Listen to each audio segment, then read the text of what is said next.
হে WhatsApp guys, কেমন আছো সবাই? আশা করি সবাই খুব ভালো আছো। আলামিন 420-তে আমরা একটা মালায়াম সিনেমা সম্পর্কে জানবো। এই সিনেমাটা খুব বেশি দিন হয়নি এসেছে এবং অলরেডি এই সিনেমাটি অনেক এক্সপ্লেন হয়েছে বাংলাদেশে এবং ইন্ডিয়াতেও, এবং তোমরা বেশিরভাগ লোকে হয়তো দেখে ফেলেছো, কিন্তু আমি এই সিনেমাটা এখনো দেখিনি বা এই সিনেমাটা সম্পর্কে জানি না। তো আমি মূলত আমার জন্য এবং যারা আমার অডিয়েন্স রয়েছে, যারা আমার ভিডিওর বাইরে দেখে না আর কি, আর এই কারণে তাদেরও হয়তো এই সিনেমাটি সম্পর্কে জানা হয়নি, তাদের জন্য এই সিনেমাটি আমি এখানে ছোট্ট করে এক্সপ্লেন করছি। তবে তার আগে এই পানি সিনেমা সম্পর্কে আমি একটু তথ্য দেই। পানি সিনেমাটা হচ্ছে কি, একটা গ্যাংস্টারের ওয়াইফকে দুটো মনে করে লোকাল টুকাই রেপ করে, এবং তারপর যেটা হয়, গ্যাংস্টারের তো মনে করে একটা নির্দিষ্ট পরিচয় রয়েছে, অনেক বড় মাপের মানুষ, বাড়িঘর রয়েছে, বাট এই টোকাইদের তো আর খুঁজে পাওয়া সম্ভব না। তো এই গ্যাংস্টার ভার্সেস টোকাইয়ের একটা লড়াই হয় এবং এই দুই টোকাই মনে করে যে এত বড় বড় সংগঠিত একটা গ্যাংস্টারের বারোটা বাজিয়ে দেয়, এবং তারপর গ্যাংস্টার যেতে না টোকাই যেতে, এটা নিয়ে কাহিনীটা এগিয়ে যাবে। তো এই সিনেমাটা কিন্তু অনেক ব্রুটাল আর কি। তো যাই হোক, বাড়তি কোনো কথা না বলে চলো আমরা মূল ভিডিওতে চলে যাই। তবে তার আগে একটা ব্রেক রয়েছে, ব্রেকটা তুমি চাইলে দেখতেও পারো কিংবা স্কিপ করে মূল ভিডিওতে যেতে পারো, এটা একান্তই তোমার ব্যক্তিগত ব্যাপার। গাইস, আজকে আমরা জানতে চলেছি অন্যতম জনপ্রিয় একটা অ্যাপ যার নাম হচ্ছে মোস্ট প্লে অ্যাপ, যা বাংলাদেশের সবচেয়ে মজার এবং বিশ্বস্ত অনলাইন গেমিং প্ল্যাটফর্ম। আর এখানের অফারগুলো দারুণ। এখানে বন্ধুদের রেফার করলেই পেতে পারো 1200 টাকা আনলিমিটেড বোনাস,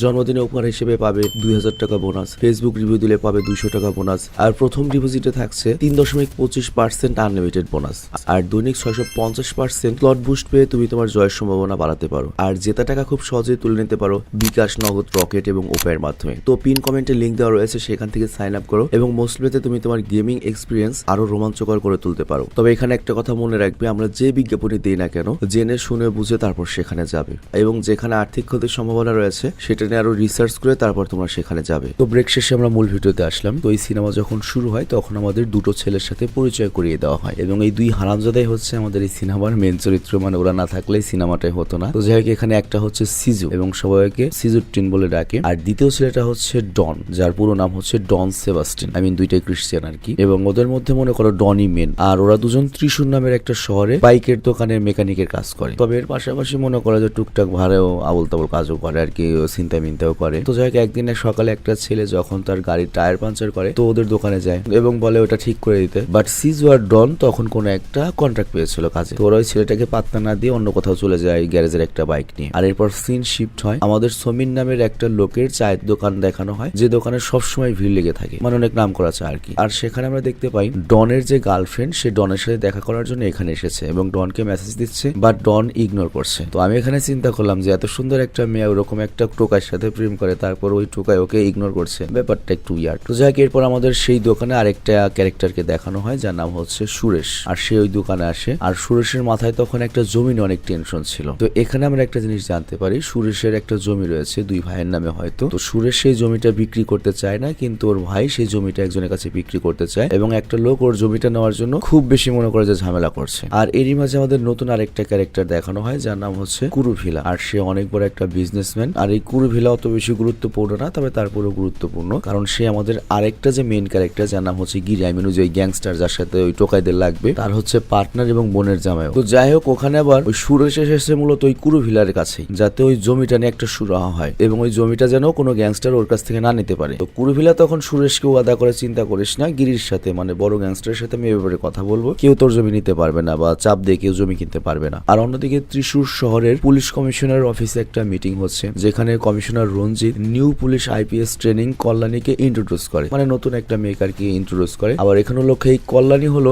গিরি, মানে ওই যে মেন যে গ্যাংস্টার যার সাথে ঝামেলা লাগবে তার চাচাতো বোন, এবং গিরি মূলত পার ইউজ করে ত্রিশূর শহরে ওকে পোস্টিং নিয়ে এসেছে। তো যাই হোক, কমিশনার সবাইকে এই শহরে বেড়ে যাওয়া গ্যাংস্টার অ্যাক্টিভিটিস সম্পর্কে কথা বলছিল এবং কিশোর গ্যাং এর ব্যাপারে কথা বলছিল, আই মিন মনে করো মোহাম্মদপুরের কবজি গ্যাং এর মতো, এবং এটা কিভাবে বন্ধ করা যায় এ নিয়েও একটা মনে করো যে প্ল্যান বানাতে বলে। তো এরই মধ্যে ওইদিকে আমরা দেখি সিজু আর ডন ওই চায়ের দোকানের আশেপাশে কোন একজনের জন্য ওয়েট করছে। তো হঠাৎ করে ডন তার গ্লাভস পরে অ্যাকশনের জন্য রেডি হয়ে যায়, আর ওই জায়গাতে তখন সুরেশ আসে এবং ডন তার পথ আটকায় এবং বলে ওই ব্যাটার কাছে জমি ব্যাস, তা না হলে কিন্তু তোকে একবারে লেটা ফেটা করে দেবো। বাট সুরেশ মানা করে দেয়, কারণ সুরেশ মাত্র অনেক বড় ডনের সাথে কথা বলে এসেছে, মানে ও সত্যিকারের গ্যাংস্টারের সাথে কথা বলে এসেছে, পাওয়ারই আলাদা। বাট তখনই ডন আর সিজু করে কি সুরেশের উপর হামলা করে, মানে বুঝতেই পারছে ওরা তো টোকাই টাইপের, যে লেভেল আছে ওদের জীবনের কোনো মায়াটা এত নাই, টুকটাক নেশাও করে। তো সুরেশ করে কি ডনকে একবারে মেরেই দেয় এবং মেরে একটা এটিএম অফিসের মধ্যে লুকিয়ে রাখে, এবং তারপর সিজুর সাথে সুপার মার্কেটে চলে যায়। তো এখানে একটা জিনিস তুমি লক্ষ্য করো, যে সিনটা তুমি দেখলে এটা কিন্তু সিনেমাটিক সিনে না। তুমি যখন ঢাকায় যাবে অ্যাভেলেবল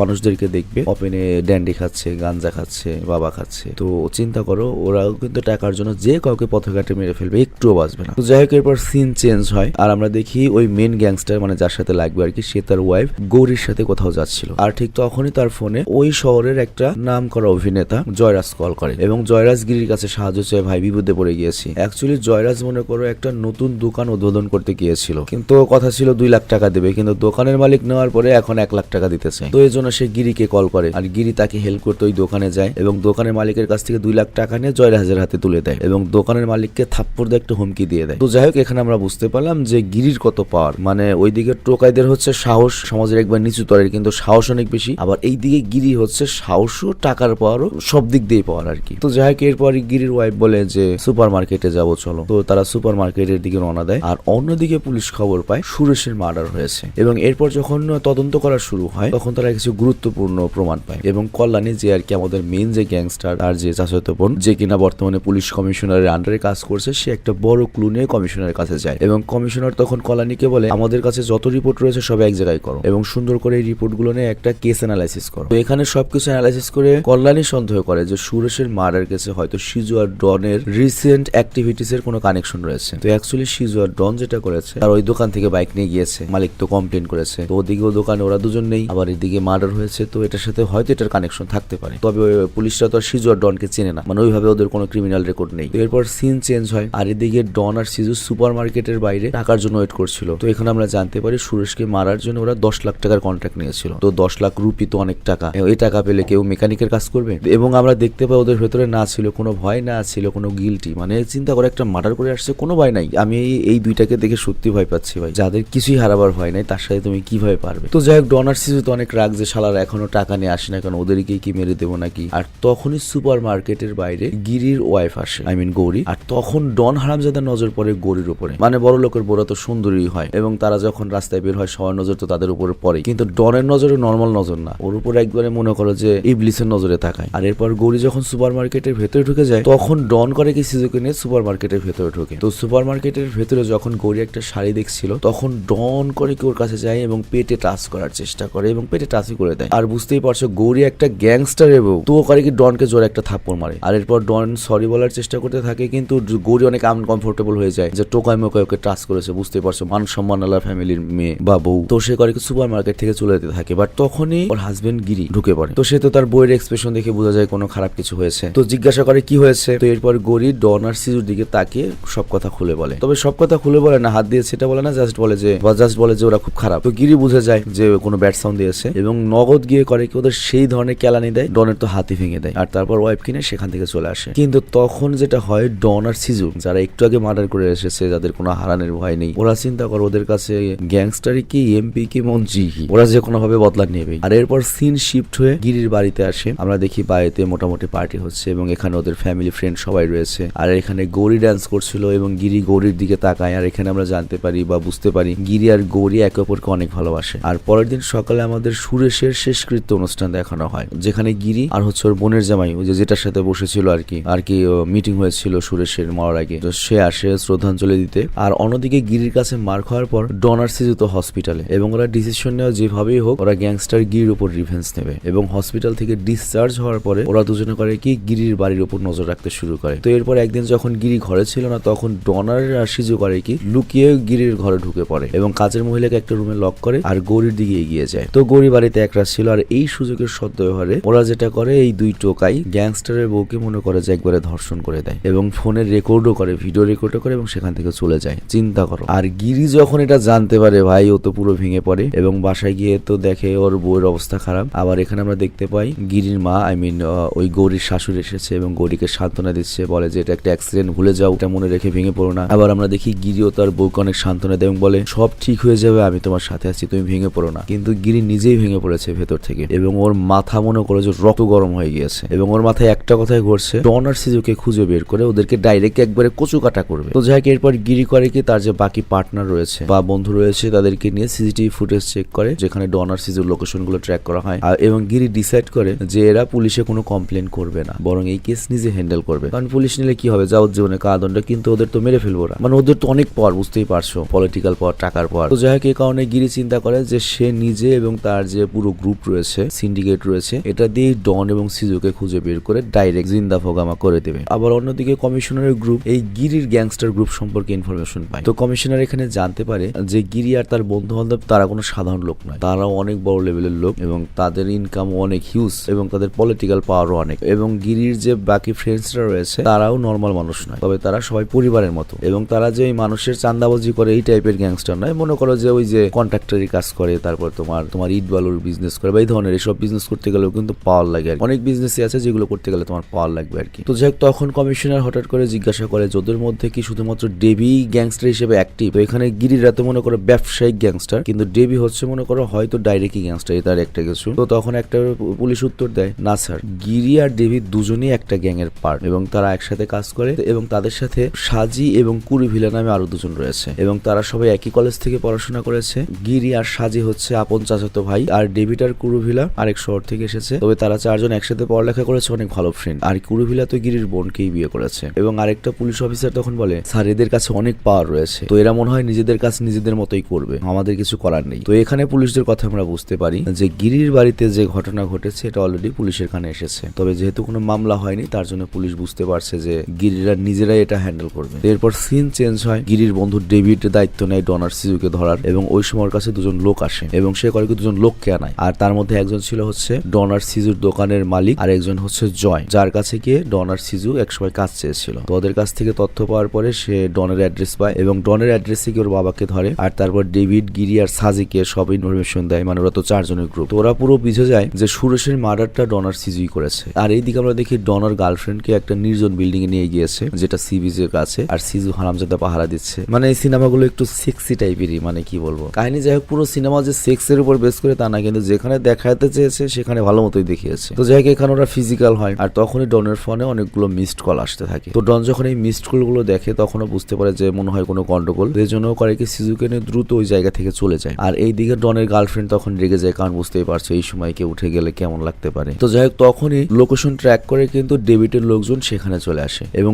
ডনকে তো পায় না, কিন্তু ওর গার্লফ্রেন্ডকে পেয়ে ওকে গাড়িতে উঠিয়ে নেয়, মানে ডনের বাবার সাথে। আর এরপর দৃশ্যের পরিবর্তন হয়, ডন নতুন একটা নাম্বার থেকে ওর বাবাকে কল করে, বাট তখন ডেভিড করে কি ফোনটা লাউড স্পিকারে রেখে ওর বাবাকে মারতে থাকে। তো ডন যখন ওর বাবার চিৎকার শুনে তখনও বুঝতে পারে কাম সারছে, আমার বাবাকে তো গিরির লোকজন ধরে নিয়ে গিয়েছে। বাট ডেভিড তখন ডনকে হুমকি দেয়, তুই যদি আমার সামনে না আসিস আমি কিন্তু তোর বাবাকে এবং তোর গার্লফ্রেন্ডকে একবারে ল্যাটাফেটা করে দেবো। তো ডন বুঝতে পারে সিচুয়েশন অনেক রিস্কি হয়ে গিয়েছে এবং সিজুকে বলে জলদি আমাদের কিছু একটা করতে হবে। আর সিরিয়াসলি আমি এর আগে বলেছি যাদের কিছু হারানোর নাই তারা হচ্ছে সবচেয়ে দুনিয়ার ডেঞ্জারাস জিনিস। তো মাত্র ওরা দুজন, কিন্তু ওরা কত ডেঞ্জারাস একটু পরে বুঝতে পারবে। তো এরপর দেখা যায় একটা ফেস্টিভ্যাল চলছে যেখানে ডেভিডও ছিল, আর ফেস্টিভ্যাল শেষ হলে ডেভিড তার ঘরে চলে যায় ঘুমানোর জন্য রেডি হয়। কিন্তু তখনই ডন আর সিজু চোরের মতো লুকিয়ে করে কি ডেভিডের ঘরে ঢোকে এবং ঘুমের মধ্যেই ডেভিডের হাত পা বেঁধে ফেলে, চিন্তা করো। এবং ডেভিডের যখন ঘুম ভাঙে তখন ডন করে কি ওকে জোরে থাপ্পড় মারে এবং বলে তুই কি ভেবেছিস আমাদেরকে মেরে ফেলবি, এখন তোর পালা, তোকে মেরে ফেলবো। বাট তখনই ডেভিড করে কি ওর বডিগার্ড সুনীলকে ডাকতে থাকে, কিন্তু তখন ডন আর সিজু হেসে বলে সুনীলকে তো আমরা প্রথমেই মেরে ফেলেছি। আর তারপর ডন করে পিস্তল বের করে ইনস্ট্যান্টলি ডেভিডকে মেরে ফেলে এবং ওখান থেকে পালিয়ে যায়। তো যাই হোক এরপর সবাই যখন ডেভিডের মৃত্যু সম্পর্কে জানতে পারে সবার তো পায়ের তলা থেকে মাটি সরে যায়। মানে এই সিজু আর ডনকে ওরা তো আন্ডার এস্টিমেট করছিল, মানে টোকাই লেভেলের, ওরা এত উপরে লেভেলের গ্যাংস্টারের একটা বউকে ধর্ষণ করে দিল আর একটা গ্যাংস্টারকে মেরেই দিল। তো যাই হোক আমরা দেখতে পাই ডেভিডের ওয়াইফ এবং পুরো ফ্যামিলি ভেঙে পড়েছে। তো গিরি যখন জানতে পারে ওর আগে আরো ফেটে পড়ে এবং বলে না আর সহ্য করা যায় না এবং গিরি ওদেরকে ধরতে বের হয়ে যায়। কিন্তু ভাগ্যক্রমে রাস্তায় ডনার সিজুর সাথে দেখা হয়েছে এবং ডনার সিজু উল্টো ওর উপর অ্যাটাক করে, ওদের মধ্যে লড়াই হয়। কিন্তু লড়াইয়ের মাঝে ডনার সিজুর ভাগ্যটা একটু মনে হয় ভালোই ছিল, ওরা করে কি নদীতে পড়ে যায়, তা না হলে গিরি হয়তো ল্যাটাফেটা করে দিত। আবার গিরিও আহত হয়েছে, গিরি যায় হচ্ছে হসপিটালে। আর এইদিকে ডেভিডের শেষকৃত্য অনুষ্ঠান হয়ে যায়, কয়েক ঘন্টার জন্য সবকিছু ঠান্ডা হয়ে যায়। আর এইদিকে পুলিশ সব জানছে, কিন্তু পুলিশ মনে করো যে কি করবে, পুলিশ যায় হচ্ছে ডনার সিজুর বডি খুঁজতে, কিন্তু কোনো বডি পায় না এবং লোকেশনেরও কোনো লিড পায় না, শুধুমাত্র এই কেটিএম বাইকটা পায়। আবার এইদিকে সুরেশ যে মারা গিয়েছে, ওই যে জমির জন্য যাকে মারা হলো, সেই পুলিশ সেই কেসের তদন্ত করতে করতে সুরেশের যে আপন ভাইয়ের ছেলে ভাতিজা ওদেরকে গ্রেপ্তার করে, কারণ পুলিশ মনে করে ওরাই হয়তো ওই দুই হারামজাদাকে দুই টোকাইকে ভাড়া করেছিল। আর এরই সাথে পুলিশ করে কি ডনের ফ্যামিলি মেম্বারদের কাছে জিজ্ঞাসা করতে থাকে, ডন মানে হচ্ছে ওই যে দুই টোকাই যেটার চুল বড় ওইটা। আর এইদিকে কুরুভিলা, আই মিন আমাদের গিরির যে বোনের জামাই, সে যখন ওর গাড়ির কাছে যেতে থাকে তখনই ডন আর সিজু ওকে ফলো করতে থাকে এবং ওরা দুজন হঠাৎ করে কুরুভিলার উপর হামলা করে এবং ওদের কাছে যদিও কোনো পিস্তল নেই তারপরও ওই কাজটাজ দিয়েই কুরুভিলা ইচ্ছা মতো আহত করে এবং সেখান থেকে পালিয়ে যায়। আর অন্যদিকে গিরি আর সাজে, মানে ওরা দুই চাচাতো ভাই তো গিয়েছে একটা বিয়ের ফাংশনে। আর তখন ডন গিরিকে কল দেয় এবং বলে তুই আমার বাবাকে মেরেছিলি না, তোর বোনের জামাইকেও মারছি, পারলে যা তোর বোনের জামাইকে বাঁচা। তো এটা শুনে গিরি তো ভয় পেয়ে যায়, হাজার হলো বোনের জামাই ভয়ে ভয়ে গাড়িতে ওঠে এবং এবং কুরুভিলাকে খুঁজতে বের হয় এবং ফাইনালি কুরুভিলাকে পেয়ে যায় এবং দেখা যায় বেঁচে রয়েছে, অল্পের জন্য বেঁচে রয়েছে। সাথে সাথে হসপিটালে অ্যাডমিট করায়। আর অন্যদিকে ডন আর সিজু একটা নির্জন জায়গায় বসে নিশ্চিন্তে বিরিয়ানি খাচ্ছিল। চিন্তা করো ভাই, জাস্ট ইমাজিন করো এই ধরনের মানুষগুলো আস্তে আস্তে বাংলাদেশে উগ্র হচ্ছে। এটা মোটেও এনজয় করার মতো একটা ব্যাপার না আর কি। তো যাই হোক, এইদিকে আমরা দেখি কুরুভিলা আস্তে আস্তে সুস্থ হতে থাকে। মোটামুটি মাসখানেক সময় চলে গিয়েছে। পুলিশ তো ডন আর সিজুকে খুঁজছেই, কিন্তু কোনো ক্লু খুঁজে পায় না। গিরি আর সাজি তো রেগুলারলি খুঁজছে ওদের এবং ওরা সিদ্ধান্ত নিয়ে রেখেছে খুঁজে পেলে টুকরো টুকরো করবে। এবং গিরির ভাই তো ডাইরেক্ট পুলিশকেই বলে দেয়, তোমাদের কিছুই করতে হবে না, খালি আমরা হাতে পাই, টুকরো টুকরো করে দেবো, ওদের লাশ কুত্তাও খুঁজে পাবে না। এরপর সিন চেঞ্জ হয়, গিরির কাছে একটা কল আসে যেখানে বলা হয় ডন আর সিজুকে তো পুলিশ ধরে ফেলেছে। মানে মোটামুটি 2-3 মাস পরের কাহিনী। তো এটা শুনে গিরি আর হচ্ছে ওর ভাই সাজি ওদের যত লোক ছিল সব লোক নিয়ে পুলিশদের আটকে ডন আর সিজুর উপর হামলা করায়। তবে এখানে যেহেতু পুলিশ রয়েছে, পুলিশদের তো সামলাতে হবে, আসামিকে বাঁচাতে হবে। তো এই কারণে পুলিশরা সিচুয়েশনটা সামলে নেয়। কিন্তু তারপরও ডন আর সিজু অনেক আঘাত পায়। তো এই কারণে পুলিশরা করে কি হাই সিকিউরিটি নিয়ে অনেক ভালো একটা হসপিটালে নিয়ে যায় এবং সেখানে ওদের চিকিৎসা চলবে। মানে বুঝতেই পারছো, আইন তো আইনের মতো চলবে, আইন তো আর আবেগে বা রাগে চলবে না। কিন্তু গিরির মাথায় তো ভয়ানক রাগ। মানে বুঝতেই পারছো, ওর বউকে ধর্ষণ করেছে, ওর বন্ধুকে মেরেছে, আবার ওর বোনের জামাইকে আহত করেছে, তারপরে উল্টা হুমকির মধ্যে রাখছে। তারপরে এখন পুলিশের কাছে উল্টো রয়েছে হেফাজতে জামায়াতের, যেখানে ও পুরো শহর নিয়ন্ত্রণ করে এবং এই দুইটা হচ্ছে টোকাই। কেমন দুঃখ লাগতে পারে। তো তখন গিরি কি করে, ওর গ্যাংয়ের সাথে একটা প্ল্যান বানায় এবং প্ল্যান মোতাবেক অনেক মানুষ জড়ো করে এবং অনেক মানুষ জড়ো করে ভিড়টাকে হসপিটালের ওখানে পাঠায়। তো এর ফলে পুলিশ তো মনে করো ভরকে যায়, অ্যাটেনশন ডাইভার্ট হয়ে যায় এবং তারপর ধোঁয়া মারা শুরু করে। তো এর ফলে সকল সিকিউরিটি কনফিউজড হয়ে যায়। আর এই কনফিউশনের সুযোগ নিয়ে গিরি করে কেউ লোকজনদের সাথে ডন আর সিজুকে ফাইনালি হসপিটাল থেকে উঠিয়ে কিডন্যাপ করে নিয়ে যায়। মানে ফাইনালি গিরি ওকে হাতে পেয়েছে। তো যাই হোক, ওই নির্জন জায়গায় নিয়ে ডন আর সিজুর উপর শুরু করে টর্চার। এবং এই সিনেমার এই পর্যায়ে এসে তুমি এই জায়গাতে এই টর্চার দেখে মানে এত একটা মেন্টাল স্যাটিসফ্যাকশন পাবে। সিরিয়াসলি যারা এই সিনেমাটা দেখেছে তারা বলতে পারবে যে এই সময়টা হচ্ছে সর্বোচ্চ মেন্টাল একটা স্যাটিসফ্যাকশন আসে এই দুই টোকাইকে মনে করে যে টর্চার হতে দেখে। তো গিরি তোদের ইচ্ছা মতো টর্চার করছে এবং এত মারতে থাকে যে ওদের বডি ব্লাস্ট হয়ে যাওয়ার মতো অবস্থা হয়। আবার এখানে ডেভিডের বউ এসেছে এবং সাজিও এসেছে বদলা নেওয়ার জন্য। যাই হোক, ফাইনালি গিরি এখানে বোঝায় যে আসলে আব্বাকে আব্বা কিডা। তো গিরি প্রথমে সাজিকে করে কি ব্লাস্ট করে একবার উড়িয়ে দেয়। মানে ওই যে কথা বলেছিল যে এমন টুকরো টুকরো করবে বা এমন শরীরের অংশ করবে কুত্তাও খুঁজে পাবে না। তো এটা দেখে ডনের অবস্থা তো খারাপ হয়ে যায়। মানে যে ডনের এত সাহস, মারাত্মক খারাপ হয়ে যায়। ও তখন প্রাণ ভিক্ষা চাইতে থাকে, কিন্তু গিরি তো কোনোভাবেই ক্ষমা করবে না এবং এরপর ডনকে উড়িয়ে দেয়, মানে দুটাকেই ব্লাস্ট করে দেয়। আর তারপরও রাগ কমে এবং ডেভিডের ওয়াইফকে নিয়ে সেখান থেকে চলে যায়। সিনেমাটা এখানে শেষ হয়ে যায়। তবে এখানে ফিনিশিংটা আমাদের দেখানো হয়নি যে গিরিকে ধরা হবে কি হবে না। তবে আমাদের প্রথমে গিরির যে পাওয়ারটা দেখানো হয়েছে, আমাদের এটাই বোঝানো হয়েছে যে কোনোভাবে গিরি এটা ম্যানেজ করে নেবে। লাশও যেহেতু মনে করো ব্লাস্ট করিয়ে দিয়েছে, একবারে ছিদ্রবিত্র কোনো চিহ্ন নাই, ঘটনার ধামাচাপা দিয়ে দেবে, সাংবাদিকও কিনে নেবে, পুলিশ সেক্টরে ম্যানেজ করে নেবে বা পলিটিক্যাল যেভাবে হোক গিরি আর কি বেরিয়ে আসবে, এটাই বোঝানো হয়েছে। এবং আমাদের ফিনিশিং এ বোঝানো হলো জল থেকে কুমিরের সাথে লড়াই করা যায় না। তো যাই হোক, এই সিনেমা যে দেখলে, এই সিনেমাতে দেখে এই ডন আর সিজু সবাই অনেক ভালো অভিনয় করেছে নিঃসন্দেহে। তবে ডন আর সিজুর মতো যে মানুষগুলো আমাদের সমাজে কিন্তু এখন প্রচুর তৈরি হচ্ছে, যাদের কোনো পিছুটার নাই, যাদের কোনো ভবিষ্যৎ নাই, যাদের কোনো হারানোর ভয় নেই, যাদের কোনো মান সম্মান নাই এবং ভয় নাই। চিন্তা করো, ওরা বাঘের চেয়েও ডেঞ্জার আছে। আমরা জানি কি, আমরা যদি সুন্দরবনে যাই বাঘ যে কোনো সময় অ্যাটাক করতে পারে। বর্তমানে আমাদের শহরগুলো বা গ্রামগুলো কিন্তু আস্তে আস্তে সেই টাইপ হয়ে যাচ্ছে। মানে প্রচুর এই ধরনের বাঘ তৈরি হচ্ছে সিজু এবং ডনের মতো। নর্মালি তুমি বুঝতে পারছো আমি কি বোঝাতে চাইছি, বিস্তারিত বলতে চাচ্ছি না, তুমি বুঝতে পেরেছো। এবং ভবিষ্যতে কিন্তু আস্তে আস্তে আরো এই ধরনের সিজু এবং ডন তৈরি হবে। এবং এখন থেকে যদি সেইভাবে প্রশাসন শক্ত না হয়, তাহলে মনে করো যে বনের বাঘের চেয়ে আমাদের লোকালয়ের যে বাঘগুলো, এই ধরনের বাঘগুলো যে থাকবে, এরা আরো বেশি ডেঞ্জারাস। হয়তো ডন আর সিজু মারা গিয়েছে, কিন্তু কয়জনের জান নিয়ে মারা গিয়েছে দেখেছো। তো যাই হোক, আমি বিদায় নিচ্ছি, ভালো থেকো, সুস্থ থেকো। এবং সিনেমাটি কেমন লেগেছে এবং মাঝে মাঝে তোমরা যদি এই ধরনের মালায়াম সিনেমাগুলো চাও এই চ্যানেলে কমেন্টে জানাবে। আমি বিদায় নিচ্ছি, আল্লাহ হাফেজ।